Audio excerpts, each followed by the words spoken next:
Welcome to Tech24. I'm Mark Edwards. Coming up, Bitcoin. It's the virtual currency trumpeted as the money of the future. Deregulated without a financial institution in sight, we take a look at what these are and what they might mean for you. And in Test24, we test out the Magic Cube, which gives us a full-sized virtual keyboard in a pocket-sized device. Now, with a market valuation of over $1 billion, Bitcoins is a big business. But for many, it's still a baffling system. Is it a currency? How do you get your hands on them?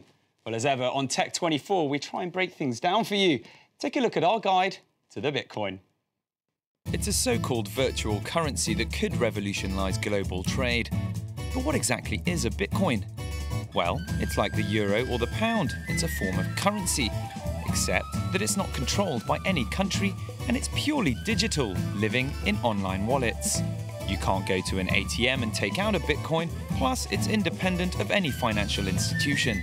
What got me really interested about Bitcoin was the fact that you can literally send payments from one person to another without a central clearinghouse, bank, government, corporation, all of that. And it was truly person to person. There's a cap on inflation, and there's no arbitrary printing of money. But how do you get a hold of these Bitcoins? One way is to buy them at market value from different online Bitcoin exchanges. The other way is to find your own Bitcoins by mining for them online. All you need is a computer and some software that helps you discover a hidden series of letters and numbers that match up with the Bitcoin security keys. But much like any gold rush, the most easily mineable coins have already been discovered. Bitcoins uses a format where the algorithms become harder to find, a system designed to keep the currency's growth rate or inflation steady and predictable. Currently, there are just over 11 million Bitcoins in existence, and the instructions cap the total number at 21 million to be unearthed by the year 2140. And I've got Pierre Noisin with me in the studio. Pierre, you're the founder of Paymium, a company that's specializing in alternative money, and you're a big proponent of Bitcoins. You've even written your own Bitcoins book. Now, can you tell me, how do we use them? Can we actually buy anything with Bitcoins? First and foremost, Bitcoin is a technology today, and you can compare it perhaps to email. It's probably the easiest way to transfer wealth from point A to point B. More and more websites are accepting Bitcoins directly. But the future is probably where websites propose display a price in euros, for instance, and you pay with a payment means that's using the Bitcoin network as a vehicle for the transaction on the internet. And therefore, the user doesn't even realize, perhaps, that he's using Bitcoins as a vehicle for the transaction. Just like when you're using email or the web, you don't care about the protocol that's behind whatever you do on these networks. Well, let's take a look at that. We're talking, it's a virtual world. Everything is deregulated. It's all virtual. Surely the Bitcoin market is slightly ripe for, let's say, illegal activities, hidden activities. Well, it's really a technology. So today we can deploy Bitcoins in all sorts of areas, and certainly legitimate businesses are accepting Bitcoins more and more. There are thousands of websites, like WordPress, for instance, that's accepting Bitcoins already. But as I see it in the future, again, it's an alternative to traditional payment networks. Today you have basically the big card schemes that are handling almost all internet transactions. In the future, Bitcoin will take a slice of this market for internet transactions, and those are going to be perfectly legitimate transactions. So you say that, the future. Let's talk big picture. What do you see as the future of Bitcoins?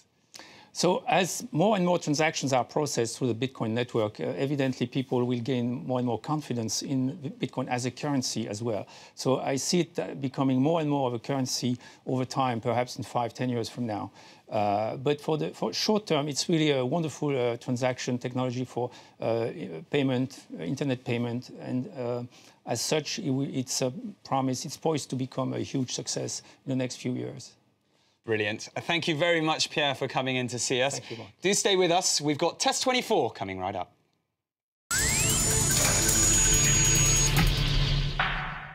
It's a full-sized virtual keyboard and multi-touch mouse in a compact, pocket-sized device. The Magic Cube magically projects a keyboard and mouse so you don't have to carry them around with you when you're traveling.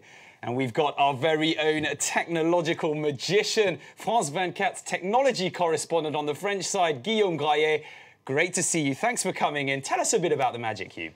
Hey Mark, here I've got a small box, but very light. It's less than 100 grams, but it will replace keyboards that are 5 times heavier. So how does it work? It works through 2 things. First, infrared projector here, right, but also a sensor in the middle. And this sensor will allow this projector to know when and where I'm typing. Right, well, let's see it at work. Can we drop the lights a little bit to get the ambience going there? Here we go, fantastic. That looks very nice. Show us how it works. So just this piece of paper makes, I have a keyboard right now. Suppose I want to type hello, H-A-L-L-O.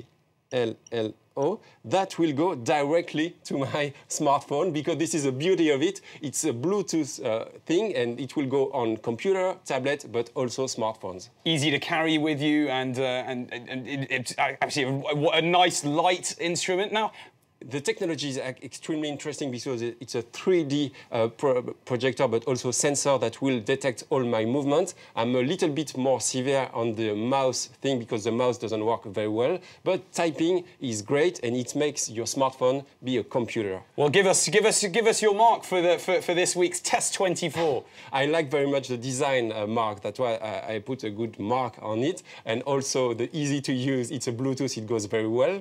But I'm a little bit more severe on the price because the technology is not new. It's been invented more than 20 years ago. So they could go a little better price maybe. All right, so hopefully we'll get a cheaper one. Thanks for coming in, Guillaume. Great to see you.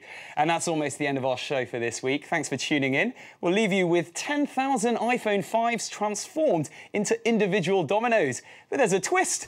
Rather than collecting or buying the iPhones, which cost 600 euros a piece, Atmos Studios has recreated them using 3D special effects. We'll see you next week. Bye for now.